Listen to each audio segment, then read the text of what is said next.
அக்கா நான் சொல்றேன்ல, வாங்கக்கா, கொஞ்சம் வாங்க. வாங்க, அங்க வந்து பார்த்தா தெரிஞ்சுப்பீங்க. வாங்கக்கா.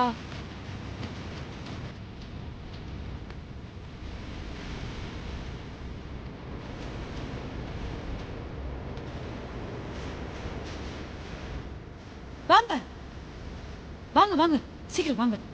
வாங்க இன்னைக்கு. வாங்கக்கா.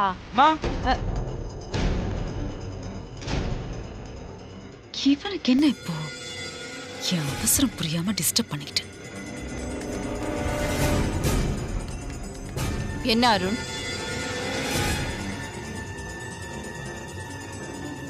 அம்மா, உங்ககிட்ட ஒரு முக்கியமான விஷயம் சொல்லணும். அருண், ஒரு நிமிஷம். நான் ஒரு முக்கியமான வேலையை அக்காவை வெளியே கூட்டிட்டு போயிட்டு இருக்கேன். அவங்க திரும்பி வந்ததுக்கு அப்புறம் நீ பேசிக்கோ. நீங்க வாங்கக்கா. சித்தி,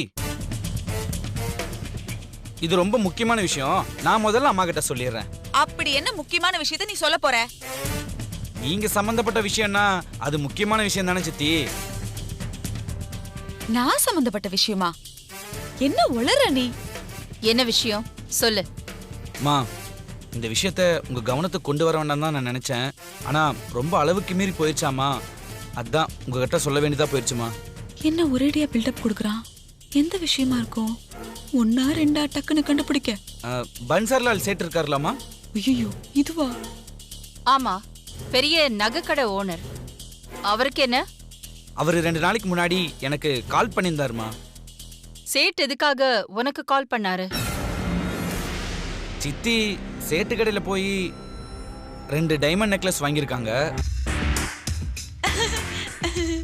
நெக்லஸ் வாங்கினவங்க ஒன்று அவங்க கிரெடிட் கார்டு இல்லை அவங்க டெபிட் கார்டு யூஸ் பண்ணி பே பண்ணியிருக்கலாம், இல்லை அவங்க அக்கௌண்ட்ல இருந்து செக்காவது கொடுத்துருக்கலாம்.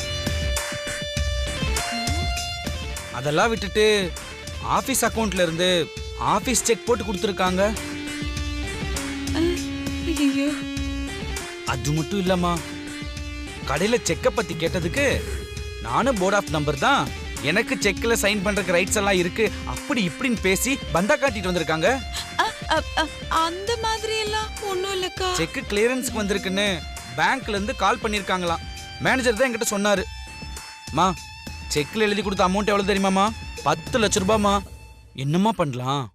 என்ன பண்ணலான்னு கேட்டா, என்னக்கா இதெல்லாம் ஒரு கேள்வியா? இதெல்லாம் அவ்வளவு பெரிய விஷயமாக்கா? ஏன்டா அருண் இப்படி பண்ற? ஏய், 10 லட்சம் ரூபாய் உனக்கு முக்கியம் இல்லையா வனஜா? அக்கா அப்படி சொல்லலக்கா. அங்க உங்க லட்சியமே வீணா போற அளவுக்கு ஒரு பெரிய விஷயம் நடந்துட்டு இருக்கு. இவன் என்னடானா லட்சத்தை வச்சு உங்களை டைவர்ட் பண்ண பாக்குறான்க்கா. சித்தி, இப்படி எல்லாம் சொல்லி அம்மாவை நீங்க திசை திருப்ப பார்க்காதீங்க.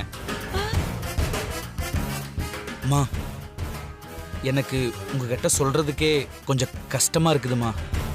ஆபீஸ்ல இருந்து சித்தி மேல நிறைய கம்ப்ளைண்ட் இருக்குமா. என்ன கம்ப்ளைண்ட்? அம்மா, இப்பெல்லாம் சித்தி தலைக்கு போற ஹேர் ஆயில இருந்து காலுக்கு போற செப்பல் வரைக்கும் எல்லாமே ஆன்லைன்ல தான் ஷாப்பிங் பண்றது. அது நான் தப்புன்னு சொல்லலம்மா. ஆன்லைன்ல ஷாப்பிங் பண்ற இவங்க ஆபீஸ் அட்ரஸையும் கொடுத்துட்டு கேஷ் ஆன் டெலிவரியும் கொடுத்துட்றாங்கம்மா.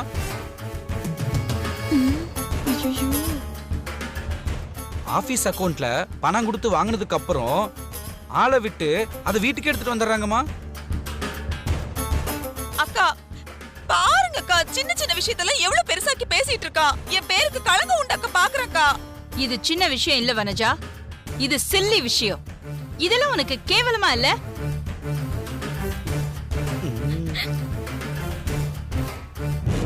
அகிலாவை கூட்டிட்டு வரேன்னு சொன்ன வனஜா ஆண்டி இன்னும் காணுமே. கால் பண்ணி பார்க்கலாம்.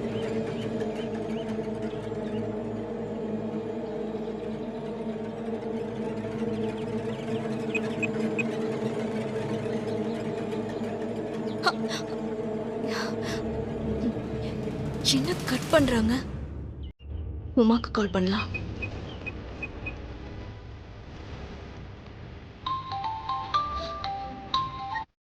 சொல்லுங்க மித்ராக்கா. வனஜா ஆண்டி அகிலாவை கார்டனுக்கு கூட்டிட்டு வரேன்னு சொன்னாங்க.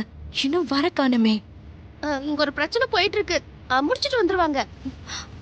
ஷூட் முடிய போகுது, சீக்கிரம் வர சொல்லு. சரி சரி, நான் சொல்றேன்.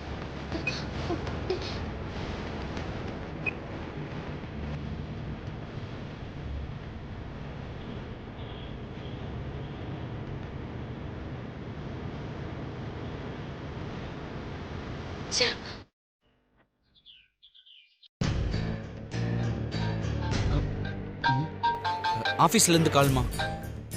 ஹலோ, வணக்கம் சார். வணக்கம், சொல்லுங்க, என்ன விஷயம்? வனஜா மேடம் விஷயம் தான். என்னது, சித்தி விஷயமா? இன்னும் என்ன? கொஞ்சம் இருங்க, அம்மா பக்கத்துல இருக்காங்க, நான் போனை ஸ்பீக்கர்ல போடுறேன், சொல்லுங்க. Okay sir. சார், இப்ப சொல்லுங்க. வனஜா மேடம் ஆன்லைன்ல ஒன்னு வாங்கினா ஒன்னு ஃப்ரீங்கிற காம்போல 2 kg பக்கெட் பிரியாணி ஆர்டர் பண்ணிருக்காங்க போல இருக்கு. பாருங்கம்மா, 2 kg ஆன்லைன் டெலிவரி வந்திருக்கு, வாங்கியே வச்சாச்சு சார். வனஜா மேடம் பிரியாணியை இங்க வந்து சாப்பிட போறாங்களா இல்ல ஆன்லைன்ல வர மத்த பொருட்களை வீட்டுக்கு அனுப்புற மாதிரி பிரியாணியை வீட்டுக்கு அனுப்பிடவா?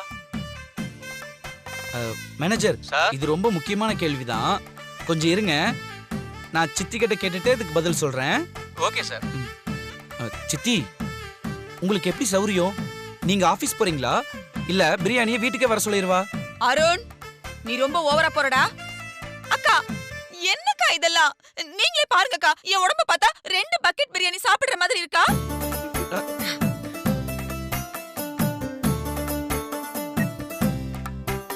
பிரியாணியா? பிரியாணி? ஏய், நீ ஏதாவது தெரியாம பண்ணியாடி? இல்ல அது வந்து ஐயோ 1 kg பக்கெட் பிரியாணி வாங்கினா இன்னொரு பக்கெட் பிரியாணி ஃப்ரீன்னு ஆட் பார்த்தேன். அதான் உங்க ஸ்டைல்ல உங்க போன்ல இருந்து ஆபீஸ் அட்ரஸ்க்கு ஆர்டர் பண்ணேன். ஏண்டி பாத்தீங்களாக்கா, தின்னி முட்டை. ஏய், தேவையில்லாம நீ பண்ற தப்புக்கெல்லாம் ஏன் பேர் டேமேஜ் ஆயிட்டு இருக்கு பாத்தியா? உன்ன திருந்த மாட்டேடி. ஏய் அக்கா, பெரிய பெரிய தப்பை எல்லாம் நீ பண்ணிட்டு ஒரு பிரியாணிக்காக அவளை போட்டு அடிச்சுக்கிட்டு இருக்க. இப்போ நீ பண்ணதுக்கெல்லாம் நான் உன்னை போட்டு அடிக்கட்டுமா?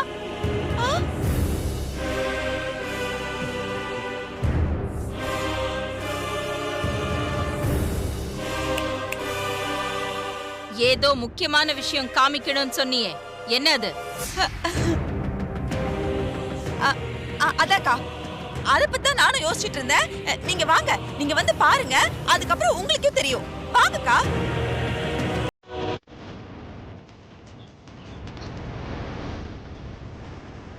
சரி, இதெல்லாம் எடுத்துட்டு போய் உள்ள வச்சிரு.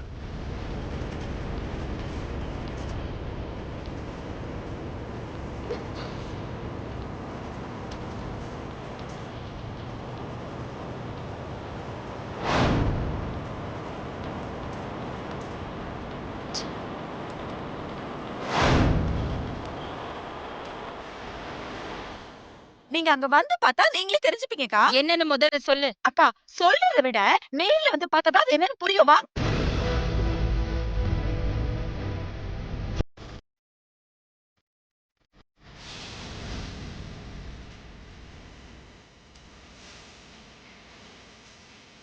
ஐயோ, இவ வந்துட்டா. இவ எதுக்கு இப்ப வந்தா?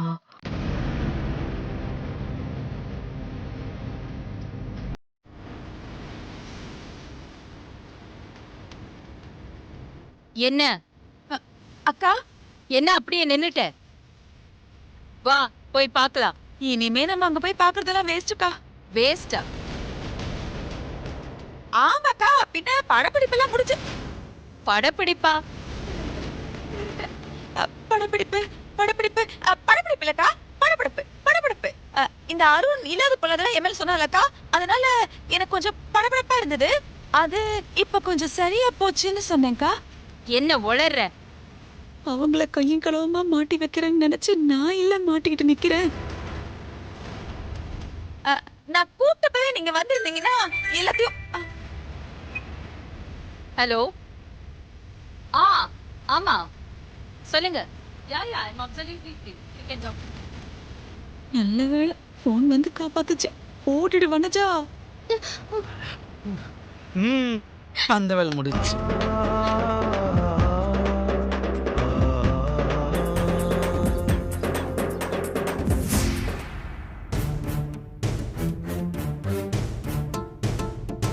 சிங்கப்பெண்ணே,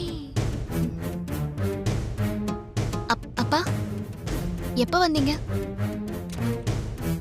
கார்டன்ல உன்னை வச்சு பெரிய தம்பி விதவிதமா போட்டோ எடுத்துக்கிட்டு இருந்தாரே, அப்பவே நான் வந்துட்டேன். நான் வந்ததை கூட கவனிக்காம நீ உன்னையவே மறந்து போட்டோவுக்கு போஸ் கொடுத்துக்கிட்டே இருக்க. பெரிய தம்பி உனக்கு சப்போர்ட்டா இருக்காருன்னு என் பேச்ச மதிக்காம இப்படியெல்லாம் ஆட்டம் போட்டுக்கிட்டு இருக்கியா? நீங்க நினைக்கிற மாதிரி எதுவுமே இல்லப்பா. என்ன ஏதுன்னு கூட என்கிட்ட சொல்லாம பெரியய்யா திடீர்னு என்ன புடவை மாத்திட்டு வர சொன்னாரு. புடவைய மாத்திட்டு போனதுக்கு அப்புறம் தான் பிராண்ட் அம்பாசிடருக்காக புதுசா போட்டோ எடுக்கணும்னு சொன்னாரு. போட்டோ எடுத்துட்டு வந்தேன். நீ கிராமத்துல இருக்கிற வரைக்கும் எதுக்கும் ஆசைப்படாத பொண்ணா இருக்கிறது போதும்னு நினைச்சு வாழ்ந்துகிட்டு இருந்த. அப்போ உன்னை நினைச்சு நான் பெருமைப்பட்டுக்கிட்டு இருந்தேன். உனக்கு ஒரு நல்ல வாழ்க்கையை அமைச்சு கொடுக்கணும்னு கவலைப்பட்டேன். ஆனா இங்க வந்ததுக்கு அப்புறம் நீ ரொம்ப மாறிட்ட. உன் தகுதிக்கு மீறி ஆசைப்பட ஆரம்பிச்சிட்ட. இப்பெல்லாம் உன்னை நினைச்சு என்னால பெருமைப்பட முடியல. உன் எதிர்காலத்தை நினைக்கும் போது எனக்கு பயமா இருக்கு. என்னப்பா சொல்றீங்க? ஆமா, நீ இங்க எதுக்காக வந்த? சமைக்கிறதுக்காகத்தானே வந்த? சமைக்கிறதோட நிறுத்தி இருந்தா இந்த பிரச்சனையே வந்திருக்காது. சமைக்கிறத விட்டுட்டு போட்டியில கலந்துக்கிட்டு பிராண்ட் அம்பாசிடர் ஆன, அதெல்லாம் நமக்கு சரிப்பட்டு வராதுன்னு நான் அப்பவே சொன்னேன். ஆனா நீ என் பேச்சதான் கேட்கலையே. நீ பிராண்ட் அம்பாசிடர் ஆனதுக்கு அப்புறம் தான் பெரிய தம்பி உங்ககிட்ட உரிமை எடுத்துக்கிட்டு இப்படி எல்லாம் பண்றாரு. சமைக்க வந்த, அதுக்கப்புறம் பிராண்ட் அம்பாசிடர் ஆன, அதோட நிறுத்திக்கிட்டு இருந்தா கூட பரவாயில்ல. இப்போ அகிலாண்டேஸ்வரி அம்மாவுக்கு மருமகள் ஆகணும்னு ஆசைப்பட்டு பெரிய தம்பி கூட பழகிக்கிட்டு இருக்க. நீ நினப்பு தான் பொழப்ப கெடுக்கும்னு சொல்லுவாங்க. ஆனா உன்னுடைய நினைப்பு உன் வாழ்க்கையை கெடுத்துடும்னு நான் படிச்சு படிச்சு சொன்னாலும் நீ புரிஞ்சுக்கவே மாட்டேங்கிற.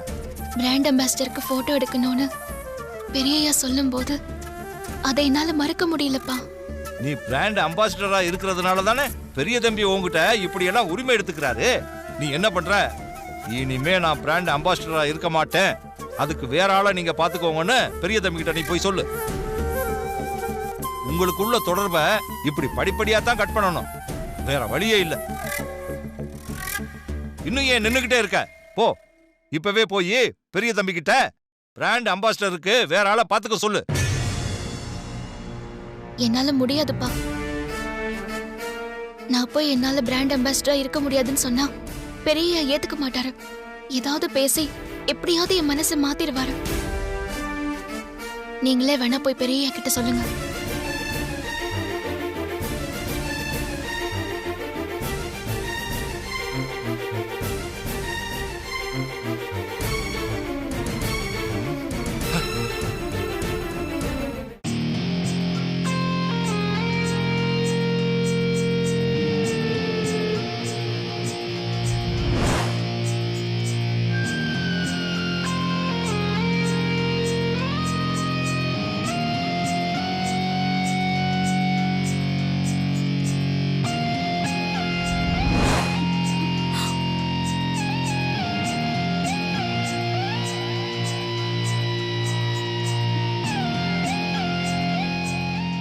என் வாழ்க்கையில இப்படி ஒரு அவமானத்தை இதுவரைக்கும் சந்திச்சதே இல்ல.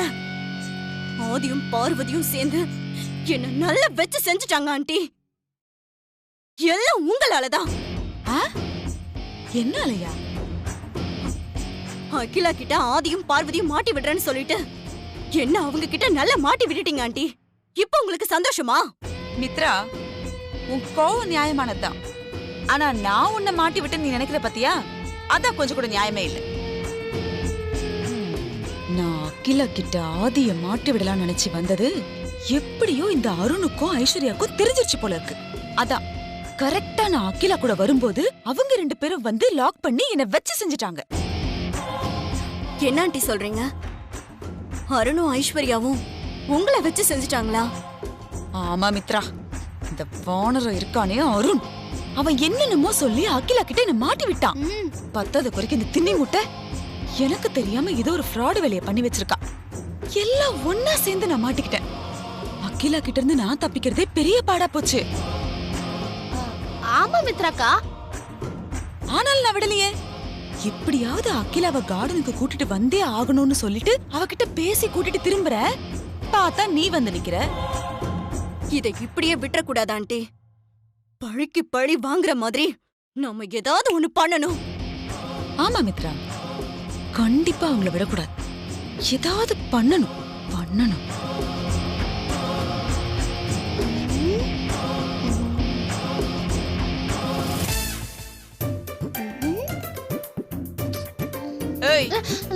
என்னடி பலமா யோசிச்சுட்டு இருக்க?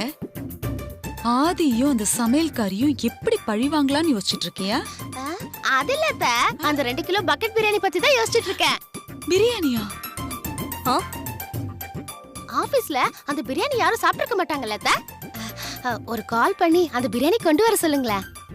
உமா, நாங்க இங்க எதை பத்தி இவ்வளவு சீரியஸா பேசிட்டு இருக்கோம்? உனக்கு உன் பிரியாணி தான் முக்கியமா போச்சுல? திருந்து மாட்டல கவர்மெண்ட்.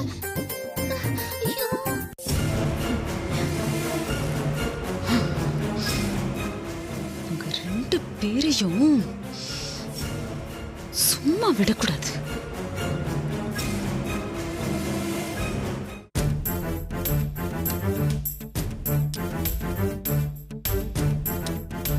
டேய் இங்க வா. அப்பா, என்னடா இது? டியூஷனுக்கு போகாம விளையாட போயிட்டு வரியா? இன்னைக்கு நம்ம தெருவுல கிரிக்கெட் மேட்ச்பா. எனக்கு பேட்டிங்கும் தெரியும், பவுலிங்கும் தெரியும். ஆல்ரவுண்ட் பிளேயர்ப்பா. அதனால பசங்க என்ன மேட்ச் ஆடுறதுக்கு ரொம்ப கம்பல் பண்ணி கூப்பிட்டாங்கப்பா. அதனால டியூஷனுக்கு லீவ் போட்டு மேட்ச் ஆட போயிட்டேன். ஏண்டா, படிப்பை விட உனக்கு இப்போ விளையாட்டு முக்கியமா போச்சா? இப்போ நீ கிரிக்கெட் விளையாடி என்னத்தை சாதிக்க போற? என்னப்பா இப்படி கேட்டுட்டீங்க? இன்னைக்கு மேட்ச்ல நான் தான்ப்பா மேன் ஆஃப் த மேட்ச். எனக்கு இருக்க திறமைக்கு லோக்கல் டீம்லேருந்து டிஸ்ட்ரிக்ட் லெவலில் ஆடுவேன், அதுக்கப்புறம் ஸ்டேட் லெவலில் ஆடுவேன், அதுக்கப்புறம் அதையும் தாண்டி நேஷனல் லெவலு.